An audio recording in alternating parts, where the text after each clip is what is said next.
Hello, what's up mga pisan? Ayan, nandito na naman po tayo. Magkakasama na naman tayo sa panibagong episode ng I Am SP. Alright. So yun mga pisan, dahil nung last episode po natin ay napag-usapan natin yung mga seasons ng breeding, no? Ayan na nga, dahil breeding na yung pinag-uusapan, tuloy-tuloy na tayo dito sa ating Breeding 101. O, di ba? Nawisip mo ito mga pisan? Yes, dahil dati nabitin tayo. Maraming naging, huwag na natin pag-usapan yung mga naging aberya dahil ang sakit sa ulo! Hindi tayo titigil sa paggawa nitong Breeding 101. Bakit? Stop! Kasi maraming gustong sumabay sa pagbibreed. Ano nga ba ang ginagawa na ni SP sa panahon ngayon? Hindi pa man na-harvest yung ating national breeding season na po ulit, no? Kaya dapat tuloy-tuloy. Ano nga ba ngayon? Priming na po tayo ng mga pulet. Ano nga ba yung sinasabing priming? Mga pinsan, alam ko na naririnig nyo na po yan. Kaya pag-usapan natin, magandang topic to. Tara, puntahan na natin. Let's go!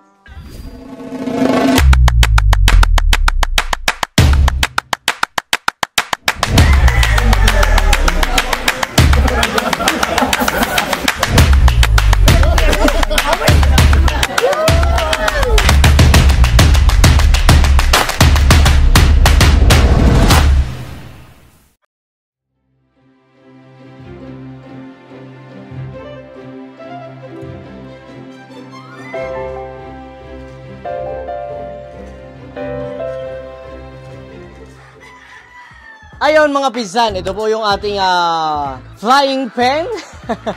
Mga pinsan, ito po yung flying pen po natin. At dito na po namin inilalagay yung mga gagamitin natin sa early birds. Mga pinsan, take note, ito po mga nandito ay early birds po natin. Early birds na pulet, gagamitin din po natin sa early bird. Bakit natin inilalagay dito agad mga pinsan? Kasi yung gagamitin nating early bird na sa early bird ay malulugon yan kapag nainitan at naulanan. So, indoor na po dapat sila sa panahon ngayon. Mga pinsan, take note po ha. Doon sa mga magbe-breed po dyan na early bird po yung gamit nyo at gusto nyo gamitin siya ng early bird, dapat indoor na po siya. Hindi na po siya naiinitan at hindi na nauulanan. Pero, ang ginagawa po namin dito ay every 2 weeks, habang naka-priming, pinaliliguan po natin dyan mga yan. Tara mga pinsan, ikot-ikot po tayo dito.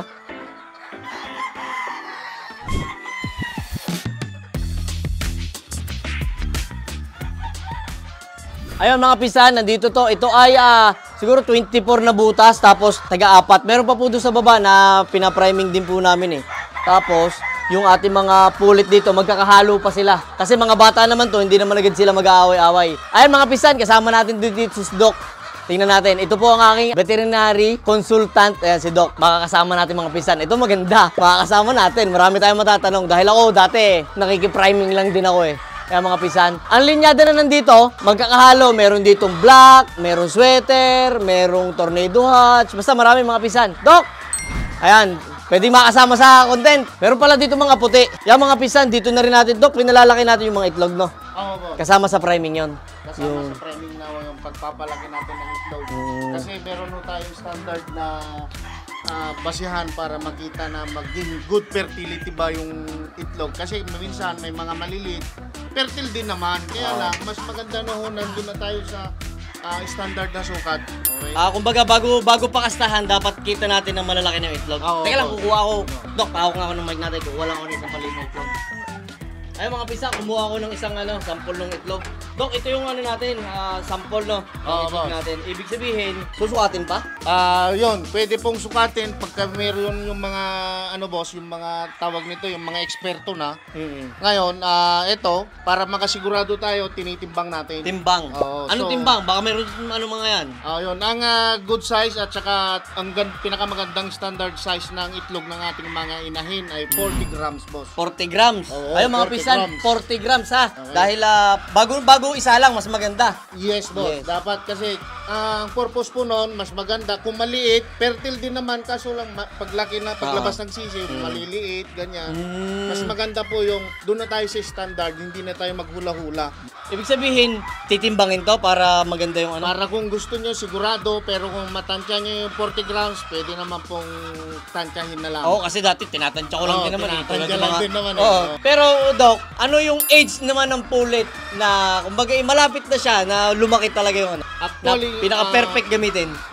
Yung mga iba kasi, may iba-iba boss ang breeder. Nasa range pa lang nagbibigay na sila ng mga pampaitlog doon na patuka. Sa rinse pa lang para umitlog ng umitlog. Para pagdating ng harvest nila, maganda na yung itlog, isasalang na. Depende yan, 7, 8 months. Kanya-kanyang diskarte po ng mga breeder yan. At saka iba-ibang bloodline po yan eh. Kabagay, may linyada rin talaga na maagang pwede gamitin eh. Yun boss, ang ano natin dyan. So, magbabase po tayo sa experience rin nila. Ay, tama nga naman mga pisan. Kasi Doc, meron, baka sabihin kasi natin, perfect na gamitin 9 months.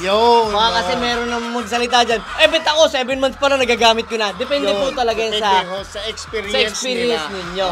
Ayan, disclaimer yun mga pisan ha, pero syempre sa mga nagsisimula, perfect po talaga timing ay 9 months, no? 8 to 9 months. 8 to 9 months. Yan, 8 to 9 months, pinaka the best na ano. Doc, ano yung advantage at disadvantage pag pullet at hen? Yung nagamit na. Yan, maganda yan eh. Yun, ang advantage po para sa akin ng mga pullet, syempre fresh, sariwa, maganda. Unang itlog pa lang nila, unang magagamit pa lang sila ngayon mangingitlog, mas maganda po yun. Kaya nga yung mga ibang breeder, gagamit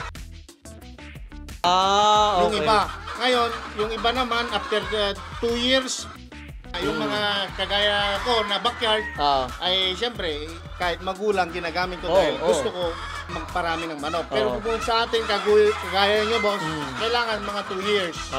Yan, mga 3 gamitan or 2 gamitan, pwede nyo na pong may bahagi sa mga kliyente din na nais makakuha ng inyong mga manok. Tama yun, tama. Tsaka ang kaibahan Doc pala, no, madagdag lang natin.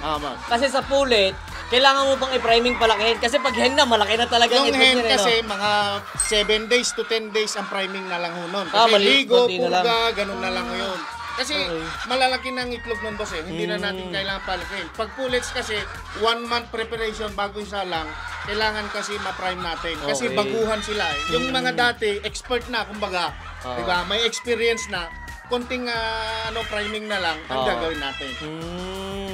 Ayun mga pisan, napakaganda nung na-share sa atin ni Doc, no? Ayun Doc nga pala, yung ating gagamitin na pullet, yan ay pinapriming na natin. Kumbaga, pinili pa lang natin eh, no? Oo, na masusing pagpipili. Ng mystery magpipili mo.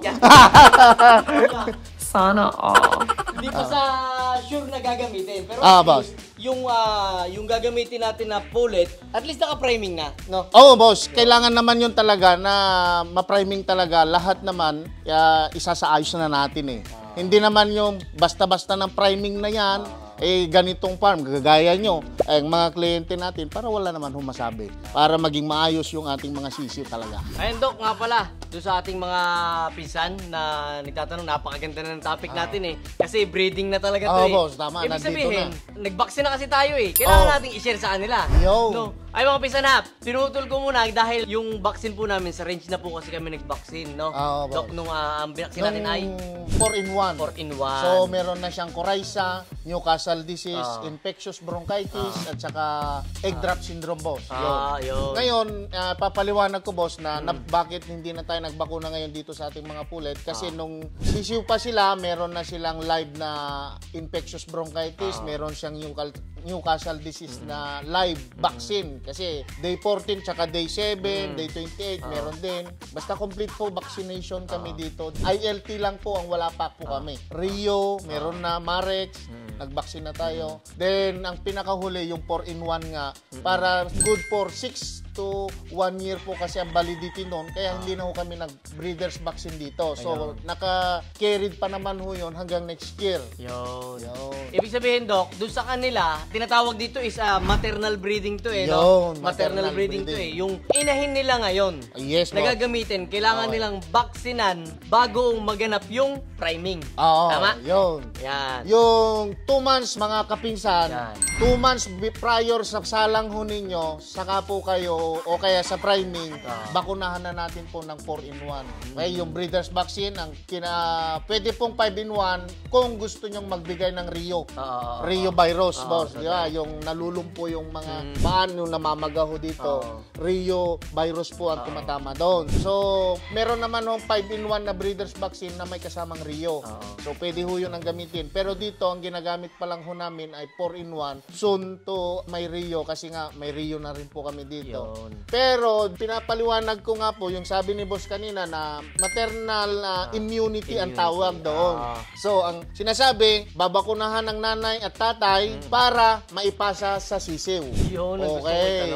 So, maipasa sa sisiw, boss. Pero, take note, yung pagpapasa ng maternal immunity ay sa edad ng sisiw, day old to 30 days lang. Mawawala na yon. Kumbaga, Dok, ipapamana ng mga magulang sa mga sisiw from day 1 hanggang 30 days. Hanggang 30 days. Kumbaga, kahit medyo madelay-delay silang konti kasi hindi naman natin masasabi. Hindi kasi tayo pwedeng magbakuna ng may nararamdaman ng sisiw. Kaya pwedeng madelay ng konti yung pagbibigay. Kumbaga, kailangan pala talaga bakunahan din yung hindi pa porket nakakuha na sila ng maternal immunity, mga pinsan sa nanay at tatay, ay hindi na kailangan bakunahan sa sisiw. Kailangan pong bakunahan dahil from day 1 to 30 days lang ho yun, safe yung mga sisiw natin. Yan. Para mas matibay. Yes, boss. Kumbaga, mas malayo sa bakterya o sa virus na mapasok sa kanila. Kumbaga, kumpiyansado tayo. Yes, pero hindi ibig sabihin mga pinsan, kasi, Dok, i-consider din natin yung mga pinsan natin na dalawa lang yung inay na gamit, 6 lang yung inay na gamit, tapos kung bibili naman sila ng bakuna, siyempre, masyadong masyadong mahal. Ang pinaka-technique po dyan mga pinsan, nung kami dati kasi nila BJ, nagsasabay-sabay na kami. Kasi tayo naman, hindi naman tayo mag-isa lang talaga sa buhay na nagmamanok. Meron tayong mga tropa, Dok, no? So, pag-usap-usapan na po natin, para lang masunod po natin yung sinasabi ni Doc na maternal immunity. May bigay po natin. Kung talagang wala, sa sisiw, kailangan talagang agapan natin bigyan. Sa paunahan naman vaccine, boss, is paunahan yan. Kailangan maunahan mo kasi yung sakit bago pumunta siya sa kanya. Okay. Ganun naman po ang purpose. Doc, ano naman di lang pag-uusap naman natin sa pag-iitlog to no? Anong kahalagahan ng ating mga inahin? Ilalagay na ba agad natin yan sa battery cage, sa pen, o gaano yung stress sa kanya ng paglipat ng area? Okay, so napakagandang tanong yun mga kapisan, yung tanong ni boss. So, ang regular na ginagawa namin dito ni Jobit, yung kasamahan ni boss dito, ang ginagawa, nasa range pa muna yan, na pinapaitlog na yan, tapos na doon, kita ninyo kanina, nandun sa flying pen. Ngayon, at least 2 weeks to 1 month before breeding, boss, isanay na natin sa area na battery cage. Yan. Kasi, ang mangyayari kasi pagka binigla mo 1 week before breeding, saka mo ibibigay, baka ma-stress, baka konting mabibigay. Boss, konti ang bibigyan niyang itlog hanggang ma-adapt yung location, yung temperatura dun sa kinalalagyan ng breeding area. So, kaya yung battery cage. So, para sa akin, 2 weeks to 1 month, pwede na natin dalhin doon. At least, lalo pa, yung sabi mo, boss, nga, para sa mga kapinsan natin na yung mga early bird, gagamitin nila pang early bird din, at least hindi siya naulanan. Hindi naulanan. Kasi pag naulanan, nainitan, ulan, init, mabilis talaga maglugon. Hindi magagamit, palulugunin ulit, bago magagamitin. Kaya yung mga pinsan sa mga viewers po natin dyan. Nga pala, ang ginagawa natin dito, Doc, na i-share lang natin. Kami po ngayon sa panahon ngayon ay 60-40 pa po ng ating ginagamit yung feeds. Dahil mga pinsan, 1 month po bago kami magsalang ay itotodo na po natin dyan yung Gallimax 21. Yan, yung Gallimax 21. Gallimax 3 is 40%. Tapos, Gallimax 21, 60%. Habang kinukondisyon po natin yung inahin. Bago ilagay sa battery cage. Tapos, pagka gusto na natin talagang palakihin yung itlog ng yung kumbaga priming na tinatawag, doon na, gagawin na po nating Gallimax 21, which is 100%.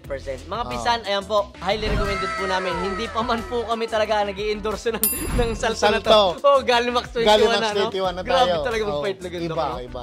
Kaya, fertility, napakaganda din. Napakasarap. Yan. Kaya yung mga pisan, napakaganda nung shinare ni Doc na 2 weeks to 1 month is nilalagay na natin yung Sa battery cage. sa battery cage or kung saan nyo pa iitlogin yung ating mga manok. Dahil Kung talagang mating man yan, Oo. dapat nandun na din. Oo, dahil talagang pag po yan ay lumipat ng location, talagang stress po yan. Lalo na mga pinsan, let's say, dito lang, kunyari, maka-acquire kayo kay SP. No, hindi naman po pagdating po agad dyan sa inyo is sasalpakan nyo na agad, isasalang nyo na agad yan, hindi. Kailangan pa po natin i-consider yung kanilang stress. May stress, tapos bagong environment, bagong temperatura, malaking bagay kasi yun. Totoo. Kaya nga pagdating sa biyahe, electrolytes, yung mga sukal na pula, yan binibigay. Multi-light, yan, pinaka-the best, kompleto, 7-in-1 nga. Totoo. Kaya yun mga pisan, ang maganda doon, recovery is the best, di ba? Yes, bo.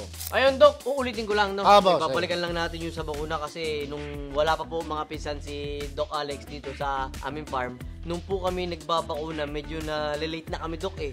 So, kasi yung bakuna po kasi, malakas pala yan, Dok. No, malakas yung ano niya. Oil-based kasi yun. Oil-based. Kumbaga, sobrang nai-stress mga pisan. Kaya, nung dumating si Doc, ayan, nalaman po namin at isineshare po natin, Doc, sa ating mga pisan, na kailangan pala talaga 2 months before gamitin. Mabakunahan na. Para yung, kasi po yun, boss, pinapaliwanag ko lang, ang oil-based kasi at saka water-based. May gel-based. So, ang water-based at saka gel-based parehas lang yon. Kaya lang, anong pagkakaiba nun? Yung maganit kuhanin sa ringgilya at maganit iturok, yun ho ang tinatawag nating oil-based. Bakit maganit? Bakit oil-based pa? At masakit sa manok. Kasi nga, boss, yung storage ho ng bakuna kasi, mas nakakapagtagal pagka oil-based. At kumbaga, secured yung bakuna. Diba? Para hindi yung, kasi yung mga water-based, medyo sensitive yan, tsaka yung gel-based, baka mamaya itinuturok na natin sa ating mga manok, ay expired na o kaya namatay na yung bakuna. Wala na palang epekto ang bakuna. So, mas maganda pa rin sa vaccine is yung oil-based. Kaya lang, maganit kasi masakit. Pagka tumama sa manok, talagang hindi kakain, hindi natutunawan. So, pumapasok ko doon yung tamang pagbabakuna at saka tamang timing. Tsaka yung recovery. Kaya mga pisan baka meron kasing manise. Sinabi ni SP tsaka ni Doc, magbakuna. Bakit ganito nangyari sa mga manok ko? Kaya nga po sinasabi namin, ahead of time. 2 months before mo gamitin, bakunahan mo. Dahil yan po ay mapapansin mong namumutla, meron siyang masamang nararamdaman. Yan po ay epekto ng bakuna. Kaya dapat continuous po dyan yung vitamina natin ibinibigay, yung recovery. Kaya dapat pag bakuna mo, doon mo na siya ilagay. Tama, boss. Hindi pala, Dok, pagkalipat, bakuna. Hindi. Dapat paglipat, recover muna doon sa area. Pag nakita na natin na okay na sila doon sa area, tsaka bakunahan. Tsaka babakunahan. Ayun ang specific doon mga pisan. Kasi magsabay-sabay yun, lalong mas mahina. Kasi double stress yun. No? Double stress, triple stress, nandyan lahat ang factor. Tapos, tsaka, pag naka-recover na, pwede na sila mag-purga, ligo. Yan, tama, boss. Tapos, tsaka na yung tuloy-tuloy ng priming, no? Yung sa priming naman na tinatawag, meron tayo yung priming na 1 month sa mga pullet, boss. So, meron yung kung ano yung binibigay natin sa programa sa breeding, yun na, sa isang buwan na yun, doon na natin i-apply para pagdating ng salang, hindi na mabibigla. Ayun. So, yun mga pisa ng kaabang-abang na sinasabi ni Doc. Sa susunod, yung programa. Pwede natin, ha? Wala naman problema. Kasi mga pisan, dito kasi sa programa ng SP, kailangan nating ibigay. Kung anong ginagamit natin. Malay mo, boss, hiyang din sa kanila. Pero yung atin ay hiyang na tayo dito. Ayun, mga pisan, ay hindi sa lahat perfect. Dahil magkaiba ng lugar, eh. Opo, boss. Pero, guidelines yun. Tama. Pwede nyo sa mga hindi pa nagkakameron dyan ng pattern kung ano yung mga vitamina natin ibinibigay. Sana wag nyo pong isipin na kami po ay over-endorse ng produkto. Pero yun po ay guidelines po talaga kung paano po natin gagamitin kung tamang timing sa vitamins, di ba? Kasi may mga ginagamit tayo dyan kasi may mga ko dyan na troubleshoot ko. 1 week daw na binibigyan ng yung ADE, powder, binibigyan. Ang ano naman po doon, kailangan mas marami yung multivitamins, yung multi-light, electrolytes, dapat mas marami kasi nga pag naging itlog ang manok, na-stress. At saka iba yung pagtaglamig, iba yung multivitamins taglamig, iba yung tag-init na multivitamins. Nakaka-excite yung mga susunod nating mga content, mga pisan. Ito ang maganda dito. Ako, kami ni Doc, meron na kaming common na monthly niyan. Kayo, wala na. Manunood na lang kayo. Di ba? So, yung mga pisan na mga aabangan natin sa mga susunod. Para, Doc, hindi lang dito kay SP maraming itlog. Sa mga viewers din natin. Di ba? Dadami din ang itlog. At itlog saka hindi lang dadami itlog, maganda ang fertility. Yes. Yun naman pinaka-importante sa lahat ay kailangan fertile ang itlog. Totoo. Tsaka mga pisan, hindi naman kayo maniniwala kung hindi nyo naman nakikita sa amin, marami kaming sisig. Tama. Diba? Oo naman. Kaya ayun, ako po At kita naman sa race natin. Kita naman sa race natin. Pero syempre, susulitin ko ng pagkakataon, Doc. Maraming salamat. Congrats sa breeding natin ngayong 2025 dahil talagang napakasaya ko. Pinagtulungan natin yan. Lahat ng team. Lahat ng team natin. Sa pangunguna ng ating team na si Alvin, si Jobit. Ayan. Alvin, Austria. Ayan mga pisan, nga pala, pagka po kayo may nakukuhang mga tips dito kay Doc, sa i-apply po natin at syempre make sure yung mga tauhan po natin sa farm ay ginagawa. Tama. Dahil baka mamaya kami po ay nagtitips po sa inyo, nagbibigay po kami ng mga information, tapos yung mga tauhan naman po natin sa farm ay hindi naman nagagawa, tapos sasabihin nyo, ay hindi naman totoo yung ginagawa ni SP dahil mga pisan. Kasi yung random inspection, boss, kailangan. Yes. Kasi bibiglayin nyo din. Kagaya sa race, pumupunta ako gabi, madaling araw, tanghali, kasi kailangan, boss, kasi hindi tayo, tiwala na tayo sa tao. Kaya lang, minsan kasi may mga lapses din sila na kailangan nating i-correct mga pinsan. Iba yung kita Oo, boss. Sa di ba? Napainom mo? Tingin ko nga. Kailangan check mo, hindi nila ako mapagsisinungalingan So, kaya nga, kailangan ng random check din, hindi ganitong oras pumupunta si Doc, kailangan iba-iba. Kailangan iba-iba. Pero in fairness naman sa ating mga farm buddies, di ba? Ayos naman.